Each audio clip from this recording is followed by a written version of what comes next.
Welcome to Telangana rising news. రైతులు ఏమాత్రం నష్టపోకుండా తగిన చర్యలు తీసుకోవాలని మోందా తుఫాన్ నేపథ్యంలో సీఎం రేవంత్ రెడ్డి గారు అధికారులకు, మంత్రులకు ఆదేశాలు జారీ చేశారు. ముఖ్యమంత్రి గారి సూచనలతో కలెక్టర్లతో మంత్రులు ఉత్తమ్ కుమార్ రెడ్డి గారు, తుమ్మల నాగేశ్వరరావు గారు వీడియో కాన్ఫరెన్స్ నిర్వహించారు. 5 జిల్లాలకు ఆరెంజ్ హెచ్చరికలు జారీ చేసింది వాతావరణ శాఖ. పలు రైళ్లు, విమాన సర్వీసులను రద్దు చేశారు.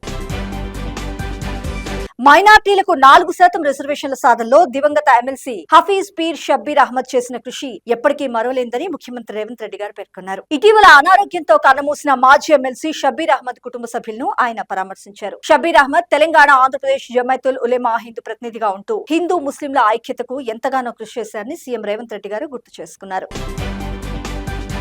సీఎం రేవంత్ రెడ్డి గారు నేడు యూసుఫ్గూడలో భారీ బహిరంగ సభ నిర్వహించనున్నారు. ముఖ్యంగా సినీ రంగ కళాకారుల సమస్యలకు పరిష్కారం చూపనున్నారని పార్టీ నేతలు చెబుతున్నారు. సీఎం రేవంత్ రెడ్డి గారి సభ ఏర్పాట్లను మంత్రి తుమ్మల నాగేశ్వరరావు గారు పరిశీలించారు. అలాగే జూబ్లీ హిల్స్ నియోజకవర్గంలోని 6 డివిజన్స్ కవర్ అయ్యేలా సీఎం రేవంత్ రెడ్డి గారి ప్రచారం జోరుగా కొనసాగనుంది. ఈ నెల 31న వెంగళరావు నగర్, సోమాజిగూడలో నిర్వహించే ఎన్నికల సభలో పాల్గొంటారు.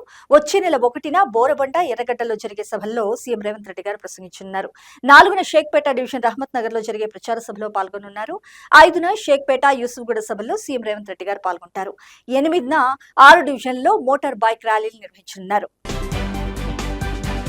జూబ్లీ హిల్స్ ఉప ఎన్నికల ప్రచారంలో బీఆర్ఎస్ పార్టీ పూర్తిగా అసత్య ప్రచారం చేస్తుందని, ఆ పార్టీ నేతలు చేసిన ఆరోపణలను తిప్పికొట్టాలని PCC chief MLC Mahesh Kumar Goud garu Congress party శ్రేణులకు పిలుపునిచ్చారు. ఈ సందర్భంగా 10 ఏళ్ల బీఆర్ఎస్ అరాచక పాలనపై ఇంటింటికి ప్రచారం చేయాలంటూ సూచించారు. కంటోన్మెంట్ విజయాన్ని స్ఫూర్తిగా తీసుకుని శ్రేణులంతా ఉత్సాహంగా పనిచేయాలని పిలుపునిచ్చారు. ప్రాణహిత చేవెళ్ల ప్రాజెక్టు పునరుద్ధరణలో భాగంగా తుమ్మిడిహెట్టి నుంచి సుందిళ్లకు నీటిని తరలిస్తామని ఇరిగేషన్ శాఖ మంత్రి ఉత్తమ్ కుమార్ రెడ్డి గారు తెలిపారు. సాంకేతికంగా, ఆర్థికంగా అనువుగా ఉన్న ప్రత్యామ్నాయాలపై ఇప్పటికే అధ్యయనం చేశామని వెల్లడించారు. అందులో భాగంగా సుందిళ్లకు నీటిని తరలించే అలైన్మెంట్ ద్వారా ఖర్చు 10 నుంచి 12% వరకు తగ్గుతుందని తేల్చారు. అలాగే భూసేకరణ కూడా తగ్గుతుందని, ఆ ఖర్చు మరొక 1500 కోట్ల నుంచి 1600 కోట్ల వరకు ఆదా అవుతుందంటూ పేర్కొన్నారు.